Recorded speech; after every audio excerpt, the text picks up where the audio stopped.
how hard would it be to run a program with so many fewer scholarships and things like that? What kind of challenges would that be? You know, I haven't thought about it. I really don't know, and that probably was going to be my opening statement if I were to give one, and that is, you know, there's a lot of things going on in our society today, and, you know, whether it happens to be, you know, what you're addressing or things that have taken place in Colorado. It's, you know, we're here about, for me, it's about Kansas State University, about the young people that play the game for us, and it's about the Big 12 conference, and I really, the rest of it, I'm not interested in investing time in. Question on the outside left. Right, correct, sorry. Coach Snyder, D. Scott Fritchen, Parakeet Illustrated. Right over here on the left. On the right. Right. On the right. Okay. You're right. My right. During the summer, you'd spoken a time or two about expectations, and after being picked 8th in the Big 12 last season, K-State finishes 2nd. Now coming off 10 wins, K-State enters picked to finish 6th in the league. Just your thoughts on that spot, and do you feel like your program does its best when it's considered somewhat of an underdog? I'm not altogether certain. You know, I think season and we moved up maybe 6 slots. I just hope that we can do something similar to that. But you know, for us, that's, I don't think, really significant. You know, how do I deal with it? Probably not the same way that young people in the program do. Do we perform better as quote-unquote underdogs? That I don't know. I haven't seen any statistics in that regard. You know, last year, obviously, we played reasonably well in those circumstances. I have a greater concern about, you know, game by game when we are perhaps selected as favorites in a ball game. I think that's, as any coach probably would say, that's where your greatest concern lies. You know, just take anything for granted, or as coaches, that we don't take anything for granted. You know, you go back to last season, and you know, what was our mindset going into the very first ball game of the season? And we played Eastern Kentucky and did not score a touchdown until 58 plus minutes of the ball game, and we're very fortunate to walk away with a victory. So one of the things that we have to be concerned about this coming season is that very simple concept of not taking anything for granted. And I think sometimes, you know, underdog or favorite, you know, the favorite role is the one that's more complex because it's a little easier to kind of take it for granted. I think our youngsters have responded well in regards to maybe not so much that they are an underdog or they're ranked, you know, lower, that maybe more so in the day-to-day improvement, you know, just trying to compete every single day to get themselves a little bit better, and realizing the rest of it takes care of itself. You know, however you want to be ranked, you got to be willing to pay the price today in order to make that happen, you know, 6 months down the road. Question on the front left. Stephen Hawkins with the AP. Coach, you've been in this league a long time. The last 2 years we've been in this room talking about where this league was going, what was going to happen in this league. Can you talk about the difference in perception today as opposed to the last couple of years, and maybe even to years past, on where this league's perceived and where you see the stability of it? Well, you know, I think it's a stable conference right in college football.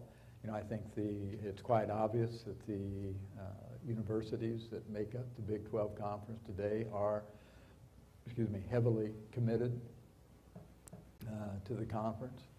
I think, you know, we lost two very fine universities and programs, but we gained, you know, 2 extremely talented football programs and quality universities as well. I think, you know, as evidence as it relates to football, and you look at the preseason rankings, and the 2 incoming universities are ranked right up in the top 10 or top 12 in the country. So, you know, would indicate that there is a national perception that they are quality programs as well. I think we're an extremely solid conference, and I appreciate the leadership. I appreciate Chuck Nina stepping in and taking some time out of his life to help with our conference. Having Bob Bowlesby added as our new commissioner, I think has been a very, very positive step. A very quality person and strong leader as well. So, I think we're a very stable conference. Question in the center, about halfway back. Will Parson of the Waco Tribune Herald. Coach, if you could just kind of discuss the maturation of Collin Klein last year, and just kind of how he came along, and did it surprise you at all how quickly he kind of seemed to take to the offense? Well, first of all, I'm too old to be surprised. When you're my age, you've seen an awful lot of things take place over a period of time, and it's not my modus operandi to place expectations on young guys in regards to their performance level. Colin's a wonderful young person. He has made tremendous improvement during his time in the program, and it's happened because of the quality of person that Collin is. Collin is one of those young guys, as we were talking about a moment ago. He's one of those young guys that is truly committed, not just lip service to it. He is truly committed to becoming better every single day of his life, in all facets of his life. He's a very faith-based young guy, and works diligently to improve his plight with his faith every day. He's a tremendous family man, and a better family man, to try to be a better person, et cetera, and certainly to become a better football student athlete. And he works diligently at trying to improve his skills, and consequently does. And I think, that's, and it was evidenced as you watched him progress through the course of the season. And of course you haven't, but seeing him for the past 3 years and seeing his involvement is really, it's the way you'd like for all young people in your program to be. And we have a lot of young guys that have that same kind of commitment to that daily improvement that Collin does. But he's a shining example of that. Question on the outside right. Hi, Coach. Tyler Dreiling with GoPowerCat.com. The Big 12 obviously is a league full list. How tough is it to play in a league that has so many weapons at that position? Well, it is, my experience, excuse me, particularly since coming back, is that the league has evolved to a certain degree to be able to, what do we say, spread the field and throw the ball around, and you've got quality people doing it, extremely talented quarterbacks in this conference, and talented offenses collectively. Some great wide receivers have come through the league here of late, and I can't put it on a scale of how complex it is and how difficult it is, other than to say it is extremely difficult. Statistically, you look at the passing stats in the conference, and they're extremely significant.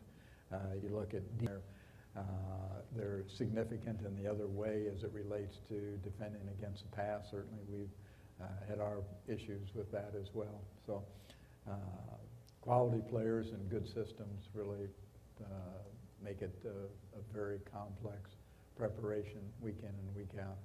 Good football teams, awful good players. Kirk, do you still have a question?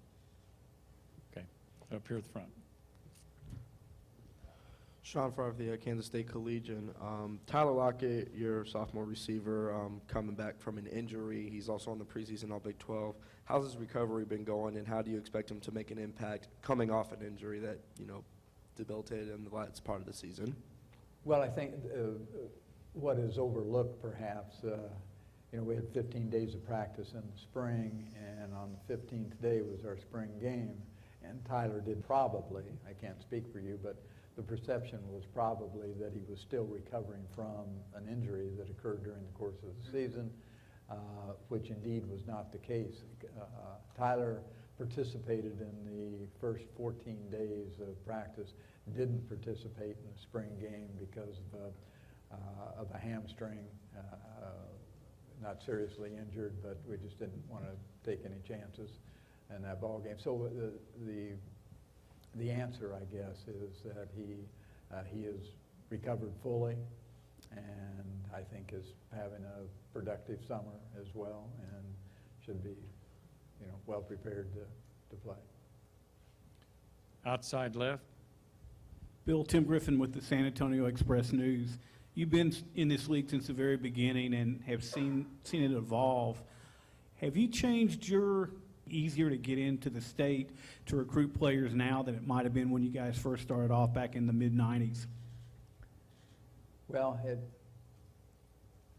right now, my feeling is probably a little bit more difficult, and I say that with this in mind. There's probably some other reasons for that, but the calendar, the recruiting calendar is kind of upside down. If you look at it today, you think you're printing in your newspapers and et cetera, radio broadcast, TV broadcasts, et cetera, commitments from young people, and you look at most programs throughout the country, and they've got 20 commitments and 18 commitments, et cetera, and you go back, a decade ago, and that wasn't the case. You didn't have any commitments, and you were still a year in high school, and be able to I don't know, make those kind of decisions a little bit later in their career. And plus, the other thing that is taking place is because of the kind of the way it's been approached, the opportunity to really get to know young people, and for them to get to know you, and you to get to know their families, and their families to really get to know you, has become more and more difficult. And those decisions are made before all those things can take place. Yes, young people can come to your campus, but you can't go into their homes, et cetera, until whenever the date comes up during their senior season. So you don't have the time or the close to young people and their families as you used to be able to before those decisions were made. And I haven't got it all figured out yet. That's falls on my shoulders, but it's really complex, I think, very difficult. So I think it's harder now to answer the question. It's harder now than it was some time ago. This will be the final question for Coach. On the right. Yes, Coach, Scott Fritchen again. This time last year on the same stage, I asked you what kind of signs that you had seen as far as continuity, as far as building from one season to the next. And you mentioned about maybe a lack of participation during some of the voluntary workouts. At this stage of the game, coming off 10 wins, can you talk about or address the continuity that you've witnessed or heard about among this team heading into this fall? Well, I think one of the things that answer was, the need for the development of quality internal leadership, within, the confines of our players themselves. And I think in each of the last 3 years, I have seen that grow. I think we were dangerously limited the very first year back in regards to that type of leadership. I think it's grown every year since then, and I would suggest right now that we probably have as strong a leadership, player leadership from within, demanding leadership, vocal leadership, quality, caring leadership than we have at any point in time now. Again, I caution myself about taking that for granted that it will carry itself into the season, but I think I see a great deal of growth in that respect. Okay, Coach.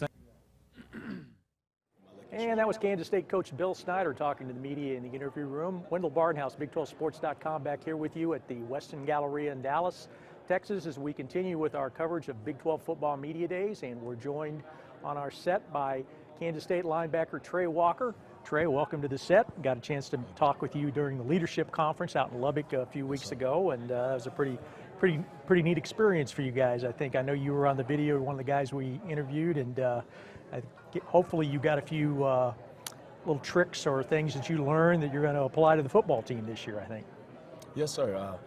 It really isn't about our tricks or anything, but I think it's just about doing the things necessary to be successful in this Big 12. We got a tough schedule, a lot of teams, a lot of great new guys coming in, West Virginia, TCU.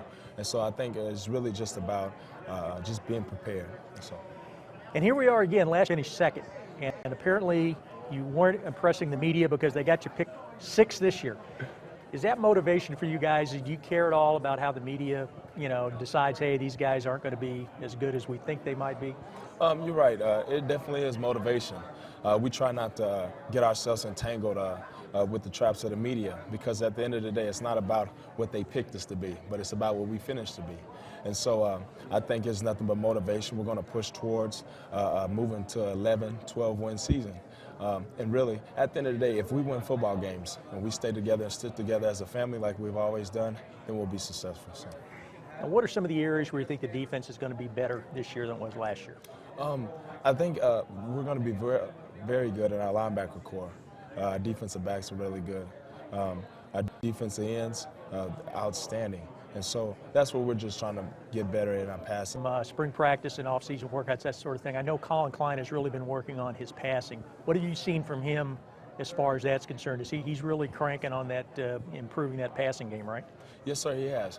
Collin has done a great job at looking the defense off, and anybody who plays defense knows exactly what I'm talking about.